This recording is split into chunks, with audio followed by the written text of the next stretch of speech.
إن الحمد لله نحمده ونستعينه ونستغفره ونؤمن به ونتوكل عليه ونعوذ بالله من شرور أنفسنا ومن سيئات أعمالنا من يهده الله فلا مضل له ومن يضلله فلا هادي له وأشهد أن لا إله إلا الله وأشهد أن محمدا عبده ورسوله أما بعد فإن خير الحديث كتاب الله وخير الهدي هدي محمد صلى الله عليه وسلم وشر الأمور محدثاتها وكل محدثة بدعة وكل بدعة ضلالة وكل ضلالة في النار. فقد قال الله سبحانه وتعالى في القرآن الكريم والفرقان الحميد: فأعوذ بالله من الشيطان الرجيم. بسم الله الرحمن الرحيم. واعتصموا بحبل الله جميعا ولا تفرقوا واذكروا نعمة الله عليكم إذ كنتم أعداء فألف بين قلوبكم فأصبحتم بنعمته إخوانا. معزز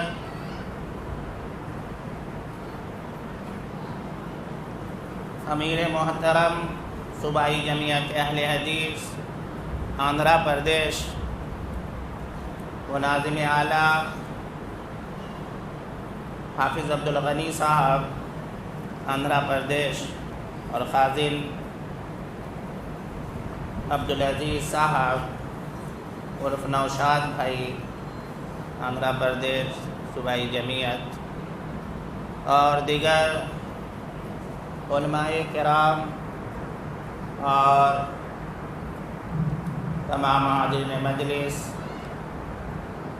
سب سے پہلے میں اللہ سبحانہ و تعالی رب العالمین کی حمد و ثنا بیان کرتا ہوں،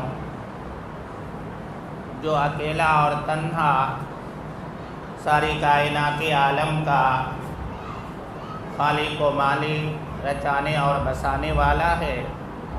بعد درود و سلام نازل ہو اللہ کے سارے نبیوں پر اور ان کے سارے رسولوں پر، خصوصیت کے ساتھ ہمارے آخری نبی امام الانبیاء جناب محمد الرسول اللہ صلی اللہ علیہ وسلم پر۔ میرے بزرگوں، میرے دینی اسلامی بھائیوں، جیسا کہ آپ حضرات کو معلوم ہو گیا کہ آج کے اس مبارک بزم میں میرا موضوع سخن تاریخ اہل حدیث ہے۔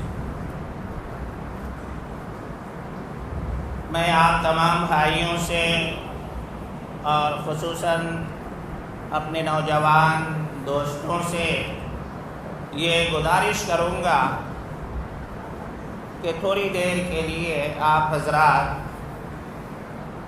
اپنے ذہن و دماغ کو حاضر رکھیں۔ ویسے ہمیں دیکھنے میں آتا ہے اور ہمیں دیکھتے بھی ہیں کہ بسا اوقات انسان کا جسم یہاں رہتا ہے، دل و دماغ کہیں اور رہتا، اور بات سمجھ میں آتی نہیں۔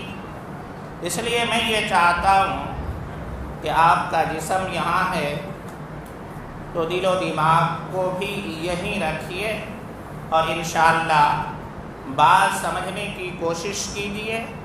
بات اچھی طریقے سے سمجھ میں آئے گی اور پھر جب ہم سمجھ جائیں گے تو ہماری زندگی میں ایک عظیم انقلاب آئے گا۔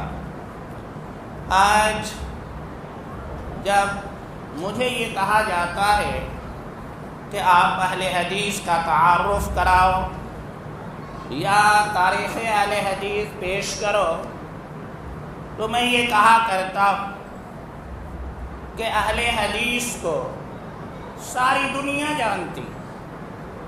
اہل حدیث خود ہی اپنے آپ کو نہیں پہچان رہے، ورنہ اہل حدیث تعارف کا محتاج نہیں ہے۔ سورج کا کیا تعارف کیا کرایا جا سکتا؟ ساری دنیا کو اس سے فیض پہنچ رہی ہے اور ساری دنیا سورج کے بارے میں جانتا ہے۔ اہل حدیث کا مسلک سورج سے بھی زیادہ واضح اور روشن ہے۔ اہل حدیث اور اسلام دو مترادف لفظ ہیں، لفظ دو ہیں، اسلام اور اہل حدیث، معنی اور مفہوم ایک ہی ہے۔ اہل حدیث اتنا ہی قدیم جماعت ہے جتنا کہ اسلام۔ جب سے قرآن کا نزول ہوا اس وقت سے لے کر آج تک اور انشاءاللہ جب تک یہ قرآن باقی رہے گا اس وقت تک اہل حدیث اس زمین پر موجود رہیں گے۔ اہل حدیث کے پہلے تعریف کو آپ سمجھ لیجئے، اس کے بعد بات سمجھ میں آ جائے گی۔ اہل حدیث کیا ہے؟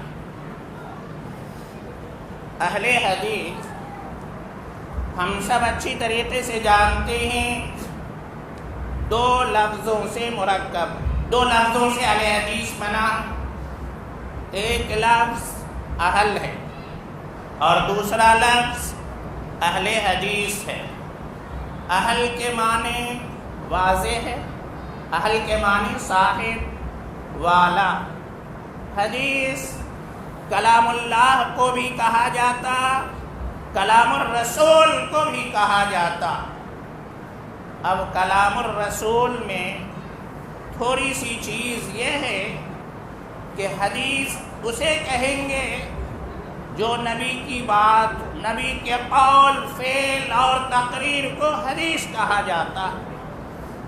اللہ کے کلام کو بھی حدیث کہا جاتا ہے، جیسا کہ خود اللہ سبحانہ و تعالی سورہ زمر آیت نمبر 23 کے اندر ارشاد فرمایا، اللہ نزل احسن الحدیث، اللہ نے بہترین حدیث نازل کیا۔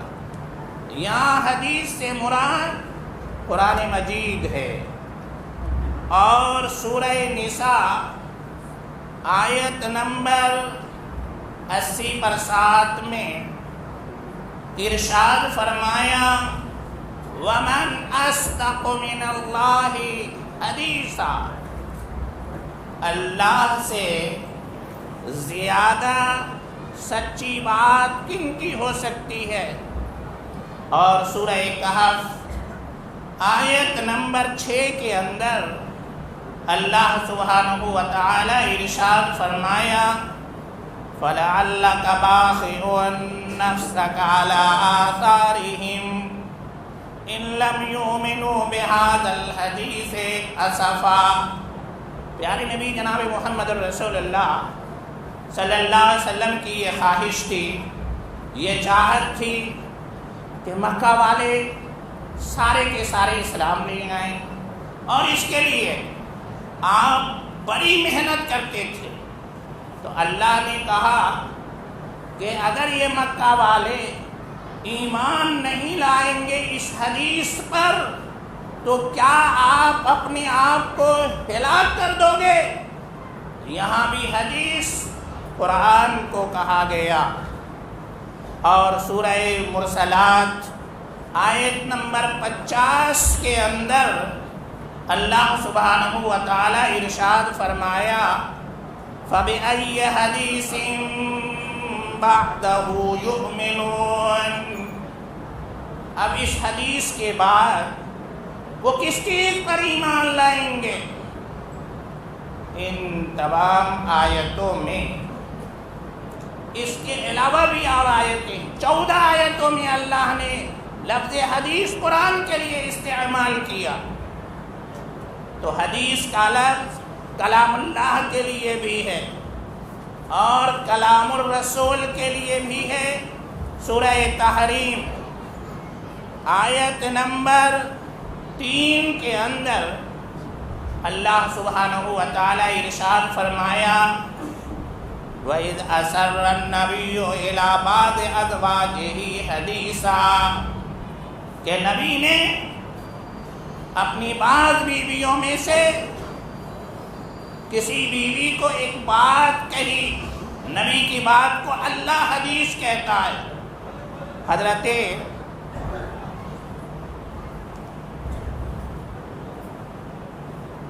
ابو داؤد اور امام ترمذی ابن ماجہ رحمہ اللہ نے نقل کیا کہ پیارے نبی صلی اللہ علیہ وسلم نے ارشاد فرمایا نظر اللہ عمران سمع منا حدیثا فحفظا حتی یبلغہ کہ اللہ کے رسول صلی اللہ علیہ وسلم نے ارشاد فرمایا کہ کوئی ہماری بات کو سننے کے بعد یاد رکھا اور پھر اسے دوسروں تک پہنچایا تو اللہ اسے خوش و خرم رکھے، اللہ اسے تر و تازہ رکھے۔ بہرحال بتانا یہ چاہ رہا تھا کہ قرآن بھی حدیث ہے، نبی کا قول فعل تقریر بھی حدیث ہے۔ نبی نے جو کہا، نبی نے جو کیا، نبی کے وقت صحابہ نے کیا، نبی نے دیکھا، خاموشی اختیار کی، یہ سب کی سب حدیث ہے۔ اہل حدیث کا مطلب کیا ہے؟ قرآن اور حدیث پر چلنے والی جماعت جس کے ایک ہاتھ میں اللہ کی کتاب اور دوسرے ہاتھ میں جناب محمد رسول اللہ صلی اللہ علیہ وسلم کی سنت احادیث ہے۔ تو یہ جماعت کب سے ہے؟ جب سے قرآن نازل ہوا اس وقت سے یہ جماعت ہے۔ اہل حدیث فاران کی چوٹیوں سے لے کر اب تک اسی مسلک، مشرب اور موقف کے حامی ہیں جو اسلام کا ماخذ، دین کو سمجھنے کا منبع، دینی ہدایت کا مرکز اور اسلامی رشد و ہدایت کا مصدر ہے، یعنی قرآن مجید اور محمد الرسول اللہ صلی اللہ علیہ وسلم کی احادیث۔ اہل حدیث کی دعوت، اہل حدیث کا بلاوا، اہل حدیث کا للکار، اہل حدیث کی پکار، اہل حدیث کی آواز بس یہی ہے، اللہ کی کتاب اور جناب محمد الرسول اللہ صلی اللہ علیہ وسلم کی حدیث۔ بس قرآن و حدیث پر عمل کرنا۔ تمام صحابہ، میرے پاس تفصیل میں جانے کا وقت نہیں ہے، تمام صحابہ اہل حدیث ہیں۔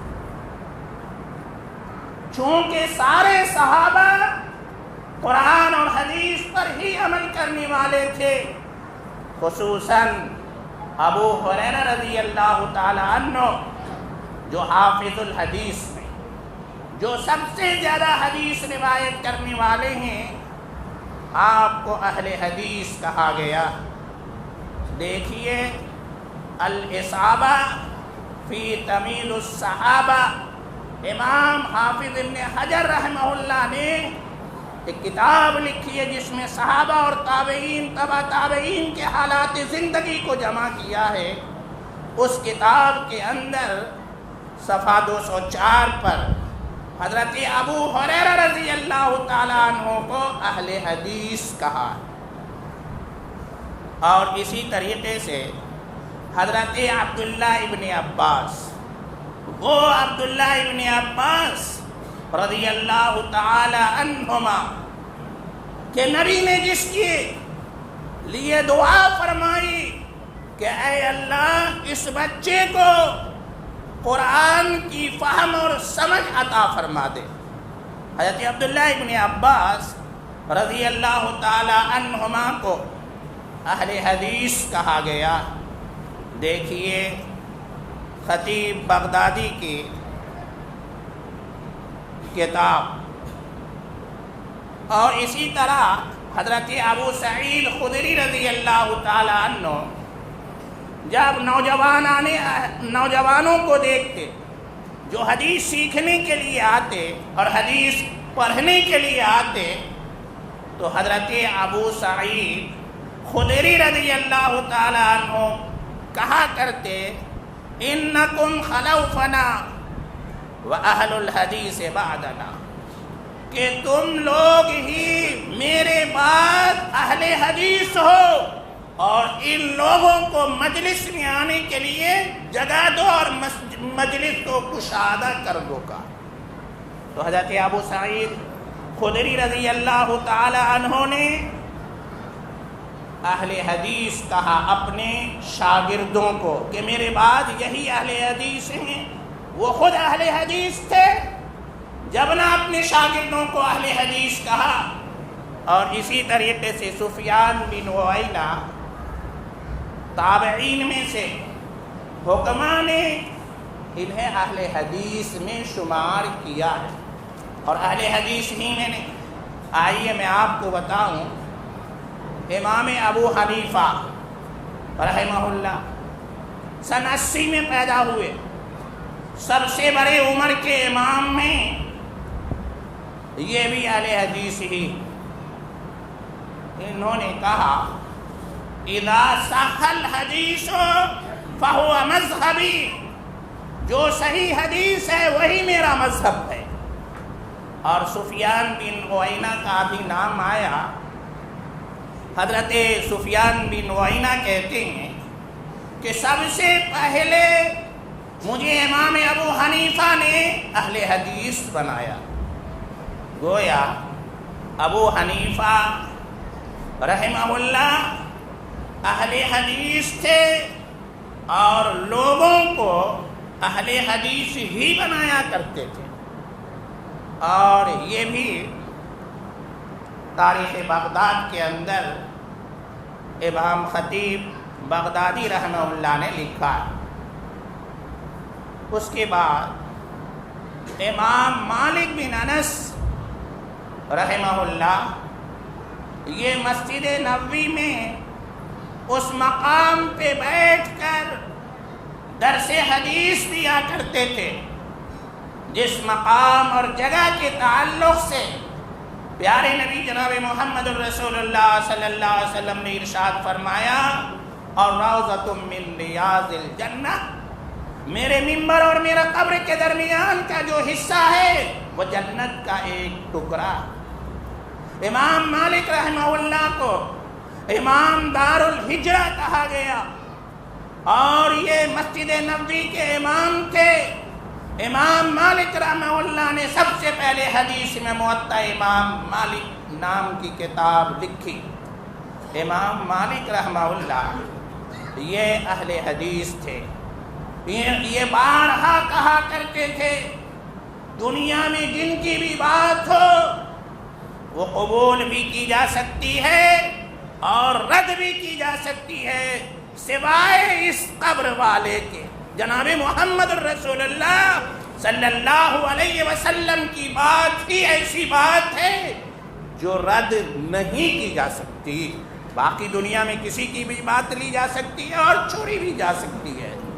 امام مالک رحمہ اللہ کہا کرتے تھے کہ دیکھو میں بھی تمہارے ہی جیسا ایک انسان ہوں. میں کبھی کبھی اپنی بات بھی کہتا ہوں، اپنی رائے سے بھی کوئی بات کہتا ہوں. تو جب میں اپنی رائے سے کوئی بات کہوں تو اسے دیکھو، اگر وہ قرآن و حدیث کے مطابق ہے اسے قبول کر لو اور نہیں قرآن و حدیث کے خلاف ہو اسے چھوڑ دو. میرے بھائیو، سارے ائمہ دین اہل حدیث میں امام مالک رحمۃ اللہ علیہ کے دور میں ایک بہت بڑا فتنہ واقع ہوا. ویسے دوسری صدی کے اوائل میں شروع میں 3 بڑے فتنے پیدا ہوئے. ایک فتنہ تھا طلاق بالجبر کا، ایک فتنہ تھا عداوت اہل بیت کا، اور ایک فتنہ تھا خلق قرآن کا. امام مالک رحمہ اللہ مدینے میں تھے اور ان کے علم کا چرچا مدینے ہی میں نہیں بلکہ پورے عالم میں پھیلا ہوا تھا. مدینہ والا سوائے امام مالک کے کسی اور مولوی کے فتوے کو قبول کرنے کے لیے تیار نہیں تھے. خلافت جب عباسیوں میں گیا تو سب سے پہلا خلیفہ جو عباسیوں میں بنا وہ عبداللہ الصفاد. یہ حضرت عبداللہ ابن عباس کے پوتے تھے. انہوں نے کیا کیا؟ ظلم کی انتہا کر دی. امیہ خاندان کے بچوں کو بھی دریغ نہیں کیا، بہت قتل کر دیا. یہاں تک کہ ایک عبد الرحمن یہ اندلس چلے گئے جو عبد الرحمن الداخل کے نام سے مشہور ہیں. یہ اندلس گئے اور وہیں رہ گئے اور ان کے اولادوں میں سے 100-200 سال تک اندلس کی حکومت بھی کی گئی. تو الغرض اس وقت عبداللہ کے بعد ابو جعفر منصور یہ بادشاہ بنا. اس زمانے میں سب کو خلیفہ ہی کہا جاتا تھا. ابو جعفر منصور تھا عالم فاضل آدمی، مگر اقتدار عہدے کا نشہ ان کو زیادہ حق سے صراط مستقیم سے ہٹا دیا تھا. اس زمانے میں مدینہ منورہ کا گورنر ابو جعفر عباسی تھا. یہ شخص زناکار تھا، شرابی تھا، کوئی اچھا آدمی نہیں تھا. اب مدینے میں یہ کیا کر دیا، کسی کی حسین و جمیل خوبصورت بیوی کو دیکھتا تو کہتا اسے طلاق دو اور پھر یہ شادی کر لیتا. مدینہ والے شریف تھے، متقی تھے، پرہیزگار تھے، اچھے تھے، سچے تھے، نیک تھے، محمد رسول اللہ صلی اللہ علیہ وسلم کے صحیح پیروکار تھے، صحابہ کے طریقے کو اپنائے ہوئے تھے. دیکھا کہ عجیب معاملہ ہے. درباری مولویوں نے فتویٰ دے دیا کہ اگر حکمراں کسی کی بیوی کو دیکھے اور پھر اس سے شادی کرنا چاہے تو زبردستی طلاق لے لو اور پھر حکمراں میں سے کوئی شادی کر لے سکتا. فتویٰ جاری کیا، لیکن مدینہ والے ماننے کے لیے تیار نہیں تھے. تو کہا کہ مدینہ والے اس وقت تک نہیں مانتے جب تک کہ امام مالک کی دستخط اس کے اوپر نہ ہو جائے، اس فتوے کے اوپر. گئے اس سے دستخط کرانے. امام مالک رحمۃ اللہ نے دیکھا، کہا کیا؟ کہا کہ آپ اس پر دستخط کر دیجئے. امام مالک رحمۃ اللہ علیہ نے کہا طلاق المکرہ لیس بجائز، زبردستی جبر و تشدد کا طلاق شریعت میں جائز نہیں ہے. کہا امام صاحب آپ اپنے مقام و مرتبہ کا لحاظ رکھو اور آپ اس پر دستخط کر دو، ورنہ آپ جانتے ہو کہ اس کا انجام کیا ہوگا. کہا مجھے اچھی طریقے سے معلوم، مگر وہ کام میں نہیں کر سکتا جو جناب محمد رسول اللہ صلی اللہ علیہ وسلم کی حدیث میں نہیں ہے. مختصراً امام مالک رحمۃ اللہ علیہ کو بلایا گیا اور بلانے کے بعد کہا دستخط کرو، کہا نہیں کرتا۔ کہا اس کی داڑھی کو مونڈ دو، داڑھی مونڈ دی گئی۔ کہا چہرے پہ کالا لگا دو، چہرے کالے کر دیے گئے۔ کہا گدھے پر بیٹھاؤ اور ان کو مدینے کے گلیوں میں پھراؤ کا۔ اللہ اکبر۔ 4 جلاد مقرر کر دیے گئے، 2 تھک جاتا تو پھر 2 تازہ دم مارتا تھا، سزائیں دیتا تھا، اور پھر سینٹروں میں، چوراستوں میں اعلان کروایا جاتا تھا کہ یہ امام مالک بن انس مسجد نبوی کا امام ہے، اور اس کی حالت اس لیے ہو رہی ہے کہ انہوں نے گورنر کی بات نہیں مانی ہے۔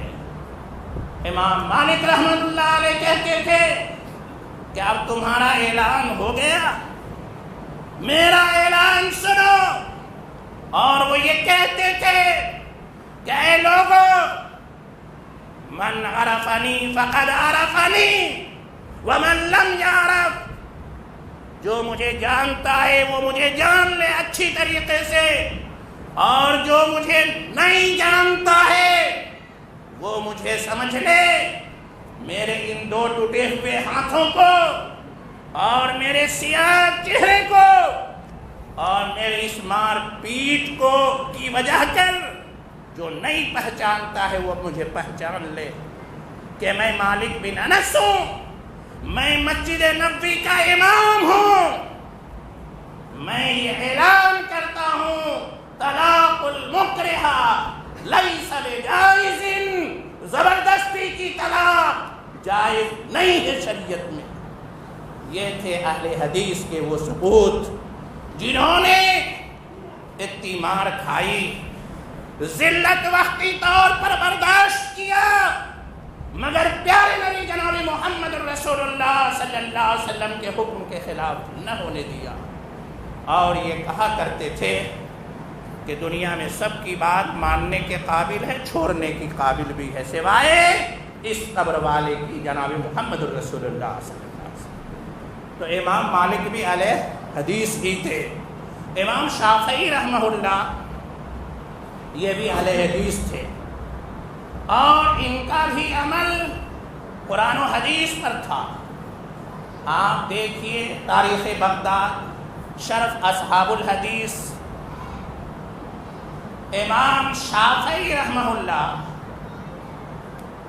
کہا کرتے تھے کہ قرآن اور حدیث پر عمل کرو، اور میری بات اگر قرآن و حدیث کے خلاف تو اسے دیوار پر دے مارو گا۔